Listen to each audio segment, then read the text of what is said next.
Máme ten pocit, že práca ťa musí baviť a až potom má zmysel. My, makléri so srdcom, vám aj bežnú prácu vieme spríjemniť.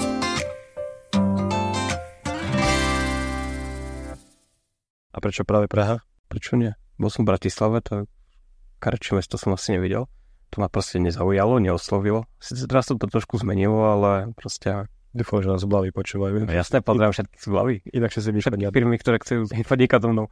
Ale však sme východniari, tak čo čakajú? Čo povieme? My sme tu doma, prosím. My sme tu doma. Aj tak nás zavolajú na západné Slovensko, lebo sú neschopní, chápeš? Bol si v Prahe na hokeji, však bola tá KHL, ak bola vylúkané NHL-ky. No. Kto tam kričal na štadióne? Koho bolo počuť? My sme tu doma. Prečo ste ticho? No vedel, je to tak. Však aj teraz to vidno počas toho sťahovania národov, že koľko vlastne východniarov odkazí domov. Zober si, že... Oni sú schopní bez nás nič robiť. Je to veľké mesto, jazykovo žiadna bariéra, rozoberať ďalej. A ty aj čeština, lebo to meleš po Česku, no Česko, Slovensko, východňarsky. Ja už mám na to, kolega mi už to pomenoval, to je moja federálština. Federálština. Takže po tých rokoch sa to na ťa nalepí, už nevieš ani slovensky, už nevieš ani česky, takže je to taký trošku problém. Ale minule byla sranda, som bol Eliške kúpať okuliare. Ale v tom ťa manželka podporuje. Si povedal, že toto nebudeme otvárať. Slovečia na češtine, ale... Áno, to bol ďalší problém. To je ďalší dôvod, prečo vlastne nerozprávam čisto česky, pretože doma sme dvaja Slováci. A rozprávate mongolsky. A rozprávame mongolsky, áno. Naše deti nám to dávajú vyžrať. To som ti vravil, čo mi spravil Mišo. Nie. Chcel som ho trošku ako... Mišo je môj syn, má 9 rokov. Čak o to viem. To viem, ale... Nie každý to vie, niekedy je taký chytrý, ak ty vieš. A chcel som mu ako ukázať, kde sa požičiavajú veľké stroje, ne? Tak som ho zobral, prišli sme tam do toho, mal som požičaný rectifikátor, tak hovorím, chod tam zavolaj pana, že mne mi pomôže to vyložiť, tak sme to vyložili, pri menu kanálu, že na aké meno ste to mali, hovorím, čo rozne? A mladej, tati, on sa ptal na meno, nie na príjmení. Buď ticho, ešte sa otočil na toho predavača, on je to Slovák. No pán šiel do kolen. Ja som nechcel, že ho tam prerazím, ty vole. Že ťa natrel, hej, si Slovák. Ja natrel, no. Hovorím, ale však ty si tiež Slovák. No tati, ja som sa to narodil, ja som to vyrastal, proste ja nejsem Slovák. Rozpráva česky, ešte k tomu. On, veď sa to nauč aj ty. Ja som sa to taky musel naučiť. Argumentuj mu. Takže... Tak áno, lebo vlastne on sa narodil v Čechách. No, Eliška, to isté. Pre nich je to prirodzené celé. Pre nich je to celé prirodzené. Pre vás je to celé neprirodzené. Nás je to čistý kolotoč. A vás vnímajú tam akože Češi nejak, neviem, jak by som to nazval. Proste, že ste iní. Že ste iní. Vieš čo, mám takú... Stáva sa mi, ak chodím ku klientom, z začiatku mi nikto nerozumie. A ešte hlavne, keď príjem zo Slovenska, vtedy nabehnem na tú rýchly mód a vtedy mi nerozumie úplne nikto. To našo meká slovenčina je to z východu. Tak to je podporné, zbaví ešte, ak tak dávajú, ale našu východňarčinu to proste nič. No a mal som raz školenie pre asi nejakých 60 ajťakov a za začiatku som hovoril, že OK, že rozprávam slovensky, sem tam mi to tam letá česky, že keď mi nebudete rozumieť, dvihnite ruku. A už to mám odsledované. Už to viem, že jak sa začnú si usmievať a prikyvovať, už viem, že zase ani nič. Tak som tak prerušil chvíľku ten môj monológ a hovorím, tak ruky hore, kto mi nerozumel. Všetky ruky hore.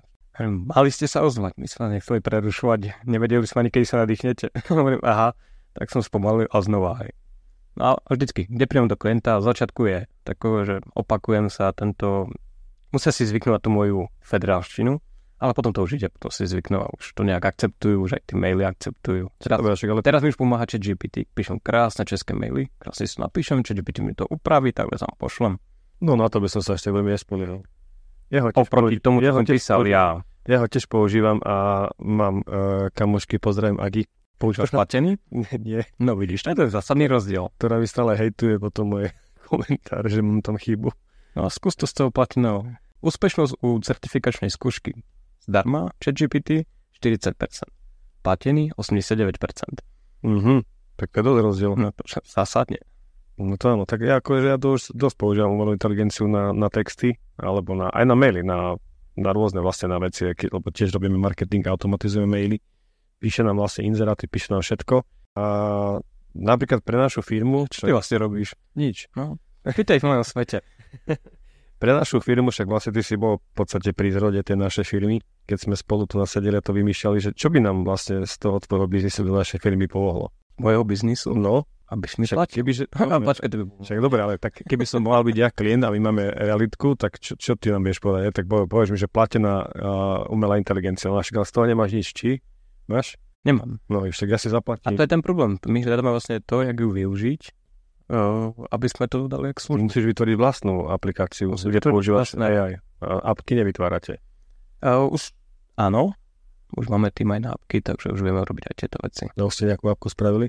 No práve pre tú tlačiarnu sme vyvinuli celý software kompletne. No, oni vyvinuli.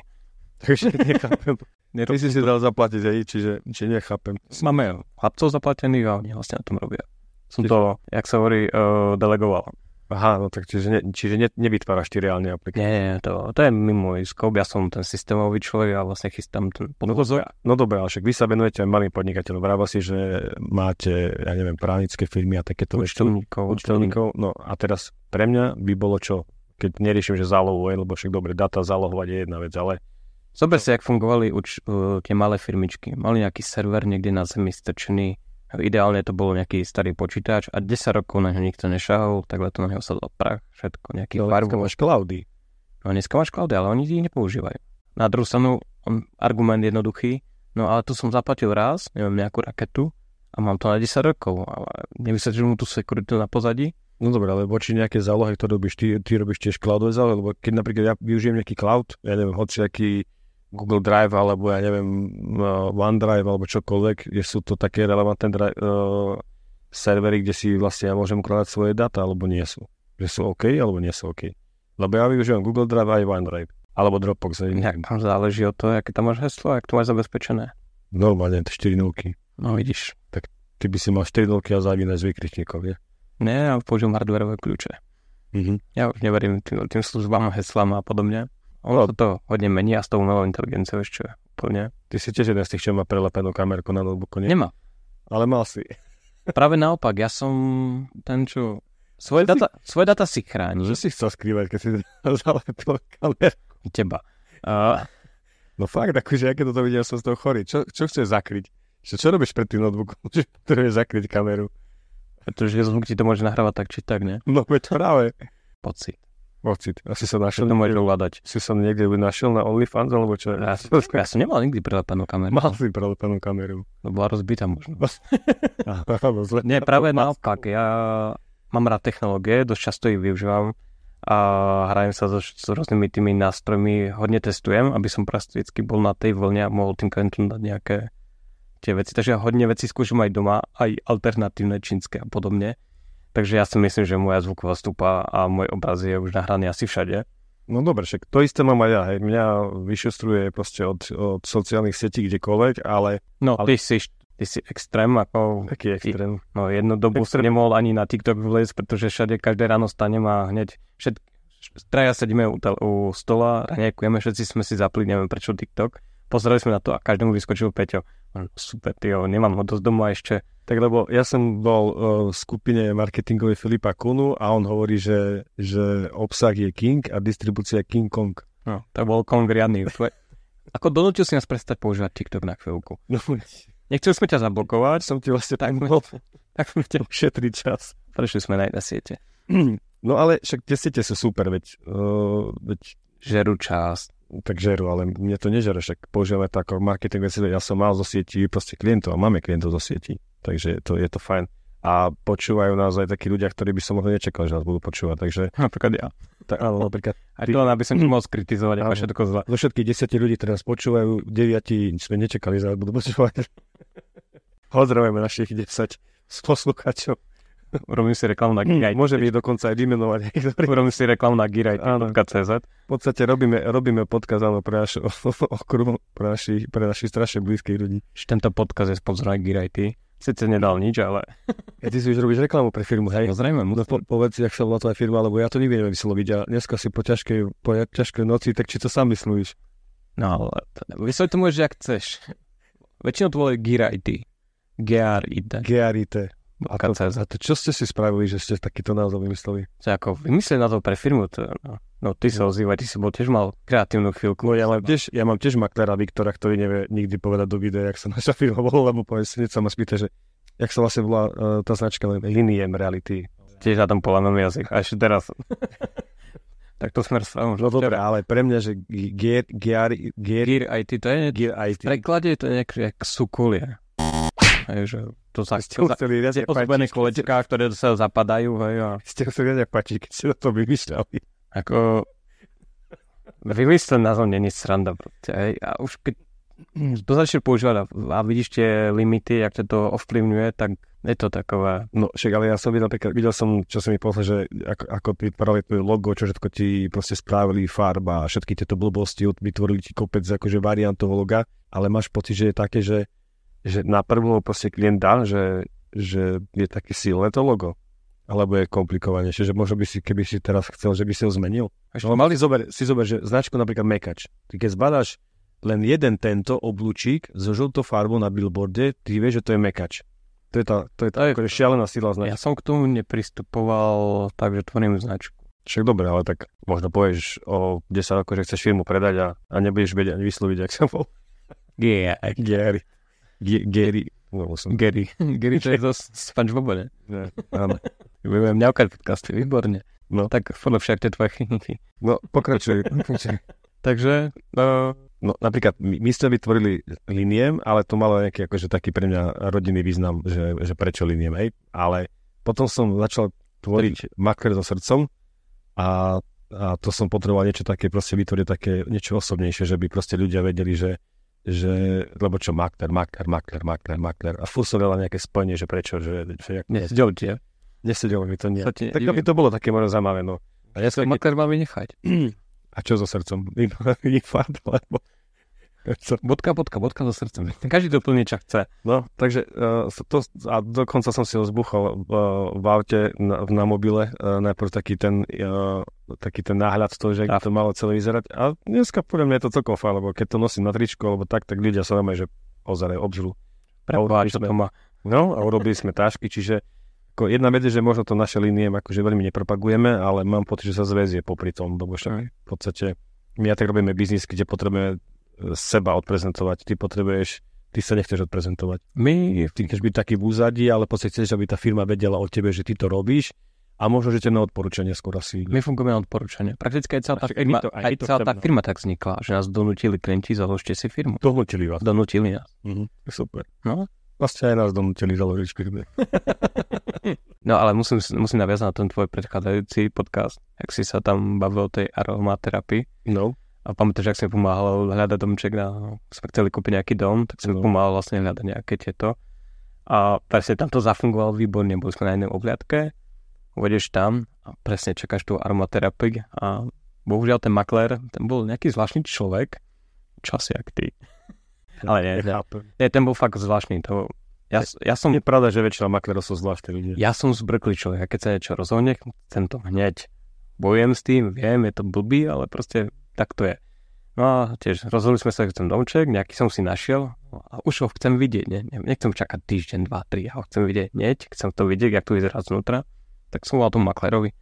Ja a teraz tento, to bol štvrtok. Tak utorok, alebo stredu, skôr to ide, no nie, to ja tam musím dojsť a tento. Nechcelo sa mu. No nechcelo sa mu, z Prahy kúsok, tam má 10-20 minút. No tak som nejak ukecal na ten útorok. Tak počul Slovák, tak nevidel v teba potenciál. Asi, no. No, prišli sme tam a presne, prišlo tam asi pol dňu predtým, aby to vyvetral, lebo to aj vral, že tam nikto nebol, že to musí vetrať. No asi to na neho prišlo. Takže uvedeš do toho baráku. Smrad po celom... Na záchode? On bol na záchode. A smrad po celom baráku, na poschodí. A ešte hovorí... A ešte tváril sa, že nič, je to necíti, hej. A ja hovorím, že jak to je riešené topenia, tento, ne? A on hovorí, no my tu je to vyriešené vlastne formou tepelné čerpadlo vonku a je to vzduch. Znamená, nuka sú všade ešte prieduchy a že to prefúkuje po celom baráku. Takže presne tohleto to rozťahal po celom baráku. Čiže sa ti vlastne maklér vykadil v tvojom dome pred obhliadkou a ty si ho kúpil. Nekúpil som ho. Tento sme nevzali. A ten si nekúpil. Ten sme nekúpili. Už som rozmýšľal, že by som začal robiť, keď to takú... Ono, jak jemu to trvalo týždeň, tak a medzi tým mi to nedal, tak už keď som si našiel túto oblasť, že som bol ochotný ísť tak ďaleko vlastne od toho, kde som býval. Pretože tým, že som sa presťahoval niekam, kde nikoho nepoznáš, začínaš znova, tak zase po tých 9 rokov, alebo koľko sme tam boli, sme si už robili nejakú... Ty sa presťahoval, že nie, že niekam. Nikam. Tam nikto nebyl. Niekam do Prahy, ne? To nie je Praha, však to my sme prišli jak do džungle, to je les a potom bum dom. Ne, ako to bol masakr, ako necháš všetko známych, to začínaš úplne od znova, jedno šťastie máš, že si mladý a už teraz v tomto veku nechceš proste to robiť znova. Všetko zahodí, pretože všetky vzťahy a začína od začiatku, to by ma drblo asi. Takže som bol ochotný ísť tak 20 km od toho, kde som mal vlastne kúpený ten byt, ten štvorizbak a našli sme vlastne to teraz slušne povedať, za smradený domček.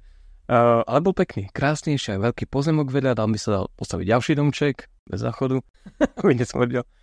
No ale už, jak to bolo týždeň, tak mi to nedal, tak už som okolo toho domčeku hľadal ďalšie lokality, že či náhodou niečo nepríde a tam prišlo vlastne to, čo sme vlastne finálne aj kúpili. A tam to bolo presne, prídeš tam krásne, čisto, voňavo, vyvetrané všetko. A ne? Ale kúpil si dvojdom.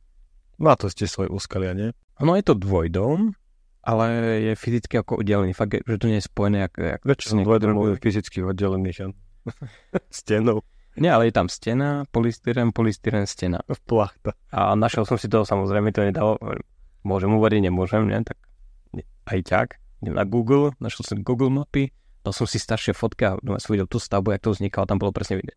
Je zeď, medzera, zeď a ja tam je fakt... Áno, lebo to som ťa upozorňoval, lebo nám sa stalo, že sme predávali takýto dvojdom, nám vlastne developer zatajil, v podstate každému zatajil, že použil materiály, ktoré vôbec neboli zvukotesné a tento dvojdom kúpila jedna pani, ktorá vlastne chcela odísť z bytovky z paneláku, lebo jej vadil ten hluk a nakoniec sa nasťahovala to do dvojdom a bolo to ešte horšie, takže normálne, fakt, bolo to ešte horšie, lebo vlastne on nepoužil materiály, ktoré mal použiť a nakoniec sa dopadlo tak, že skoro to skončilo súdnym sporom, ale dohodli sa, ona sa na nejaký mesiac vysťahovala, za svoje peniaze, teda za jeho peniaze urobili za 10 000 nejakú prerábku a spravili to všetko celú stenu na komplet.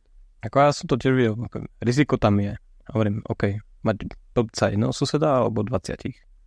V tej bytovke sme bývali, ak sú to tie novostavby, tam počuť všetko, všade, v noci, hej, a rôzne tie entity a rôzne krajiny, každý má nejaké iné zvyky, tam to bolo počuť, ako tam to bolo veselo.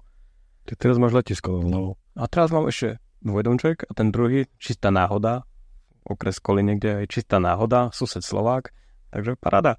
Či sa našli? Sme sa našli. Vybredli. Decka rovnako staré, ako tohle to vyšlo ako dobré. Myslím, že susedov máme dobrých. Vidíš, aké dávam dobré otázky. Veľmi dobré. Nemal som to sa nejakú prípravu dopredu? Schválené otázky? Mal si dostať. Že každému dám schválené otázky. Nedáte sa nachytať, nič som nedostal. No dobre, tak neviem, či sme sa niečo dozvedeli nové. Nič. Ty nič. Ty nič nerobíš, ja nič nerobím. Áno, keď to tak zhrnieme, čiže vlastne nerobíme nič. Každý žijeme niekde inde. Ale o tom to je. Využiť tú technológiu na to, aby si to nerobil ty. A to si mi nepovedal. To si mi nepovedal, že jak mám ja využiť vo firme to, čo možno ty robíš. Že čo koľko by vedel? To už robíš. Píšeš, že inzerát. Koľko by si písal inzerát? Neviem asi, ja... Ja keď som písal dlho. No, tak to napíše za pár sekúnd. Sa mi stalo, máme taký systém, že písal som inzerát 45 minút a máme taký systém, kde som omylom klikol na šípku späť. Celý inzerát mi to vymazalo, ale tam v tom systéme neexistuje šípka, že dopredu, že sa vráti alebo niečo, že proste vráti ten krok. Nepoužívaš kladové systémy? Asi. To nie, to nemá s tým nič, proste ten systém je taký, že to neuložilo, takže moja práca bola taká, že som skoro rozbil notebook a nedokázal som to proste napísať na novo. Ja používam umelú inteligenciu v realitách, používam ju aj v tomto podcaste a je to celkom dobrá pomocka a určite ju budem používať aj do budúcna. Ešte neviem v ako a v čom všetko možnom, ale určite... Ver mi, že ju nepoužívaš ešte na maximum. Ja používam možno na 0,5. Jak sa s tými technológiami hrajem, skúšam rôzne tie umelé inteligencie od rôznych výrobcov, testujem ich navzájom a myslel som si, že už sa v tom trošku orientujem. No a nejak som narazil na nejaký AI hackathon, to je vlastne nejaký druh školenia a som sa tam prihlásil, bolo to za normálne peniaze, tak som sa tam prihlásil, zaujíma ma tá technológia, chce to vidieť. No a to je spôsob, že zoberú ľudí, ktorí nemusia byť ani z IT, proste zobrali 6-10 ľudí na kopu, dali im zadanie, tu máte nástroje a vyrobte to. A ja trošku tú technológiu poznám, ale tí ostatní to bolo účetní, tam bola nejaká asistentka, tam bol nejaký doktor, tam bol dokonca proste fakt zmes zamestnaní, tak to nás dali do stolu A nie, že máš krok po kroku, toto klikni, tu rob. Nie, tu máš 2 nástroje a vyrobili sme si program, ktorý z nejakého Google Driveru, z nejakého úložišťa nahral PDF-ka, ktoré sme tam nasekali, to boli nejaké zmluvy, ktoré sme si stiahli z internetu nejaké. Nahrali sme si tam zmluvy. Ten program, ktorý nám oni ukázajú, to je fakt myškou, klikáš si a nastavíš celý ten proces, vlastne čo to má urobiť. A takhle som si spojil. Nahraj dokumenty z Google Drive. Daj to vyčítaj z toho data pomocou umelej inteligencie. Teraz nerozumiem, skrát to. Vyčítajte data pomocou umelej inteligencie, aby sa naučila, čo v tých dokumentoch je. Uložím ti data do nejakej tabulky a potom sme si vyklikali zase ručne nejakú aplikáciu, ale fakt zoberieš obláčik, tu bude tlačítko, tu bude takové pole. A takhle sme sa písali prakticky, naklikali program, ktorý nám vyčítal PDF-ka, načíta tú zmluvu a teraz sme sa normálne cez umelú inteligenciu vypýtovali, čo v tej zmluve je zlé, čo sa tam riešilo. Nemusím otvárať celý dokument, ale priamo sa pýtam toho konkrétneho pilota tej umelej inteligencie a hľadám mi tie veci v tej zmluve. A to sme boli schopní zaklikať za 8 hodín. Ja keď som tam končil, mne spadla sánka a ja som si myslel, že tú umelú inteligenciu viem využívať, ale tie 2 nástroje, to je Airtable a make.com a airtable.com, to mi otvorilo oči na ďalšie dva brutálne. Tak to mi možno pošli a ja to keď... Je to nahrané, nie?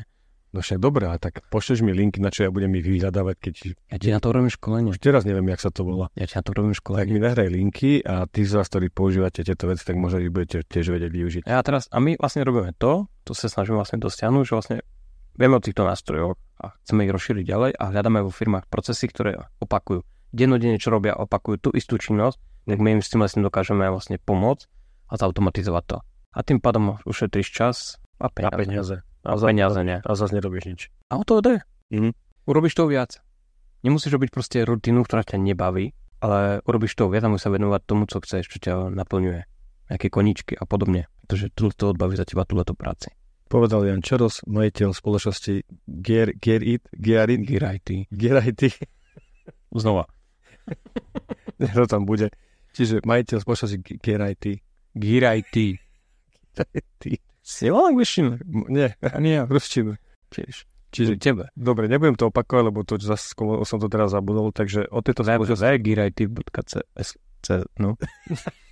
Vidíš? A som doma. Gear.IT.cz. Dobre, necháme vám v popise link na tvoju firmu a daj mi linky na tie AI nástroje. Keď nejaké budeš mať, tak pošli a možno, že ich trošku ešte spropagujeme a možno do budúcna pokecame o nejaké konkrétne nástroji, keď už budeš vedieť, že vlastne kam tvoja firma smeruje. No, toto raz budeme vedieť tak fakt šťastný. Dobre, tak ďakujem za návštevu v podcaste a poďme si neštrnúť ešte. Faktorku ti pošlem. Čaute. Čaute. Máme ten pocit, že práca ťa musí baviť a až potom má zmysel. My, makléri so srdcom, vám aj bežnú prácu vieme spríjemniť.